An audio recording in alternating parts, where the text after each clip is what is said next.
বীরভূমের দুবরাজপুরে গোষ্ঠীদ্বন্দ্ব এবং এলাকায় বোমাবাজি ভাঙচুর চালানো হয় এমনটাই কিন্তু অভিযোগ। রীতিমতো উত্তেজনা ছড়ায় এলাকা জুড়ে। বিষয়ে বিস্তারিত কথা বলবো, আমাদের সঙ্গে সরাসরি রয়েছেন প্রতিনিধি ঋতভাস চট্টোপাধ্যায়। ঋতভাস, আজকের কি পরিস্থিতি, কি জানতে পারছো?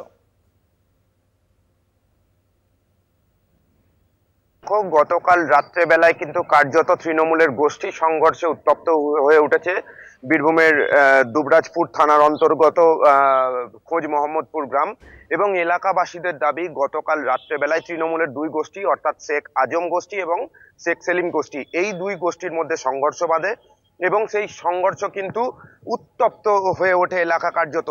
এবং গ্রামবাসীদের দাবি প্রায় 150 থেকে 200টি বোম চার্জ করা হয়েছে এলাকায়।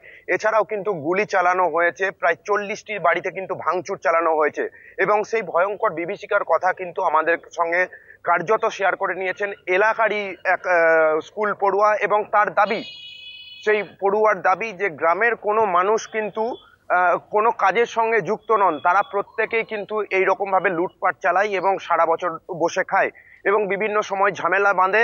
এবং সেই মহিলার আরো দাবি যে এই গ্রামের মহিলারাও কিন্তু বোমা বাঁধে এবং তারাও কিন্তু বোমা চার্জ করতে সক্ষম।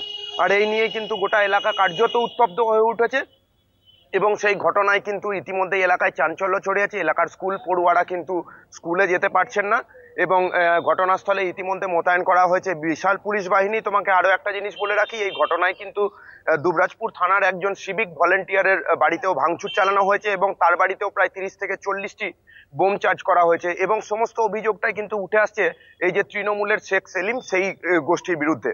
ইন্দ্রাণী, সেক্ষেত্রে ঋতভাস, কেন এই গোষ্ঠী দ্বন্দ্ব এবং কেনই বা এই ভাঙচুর চালানো হচ্ছে, কি দাবি করা হচ্ছে দুপক্ষের তরফ থেকে?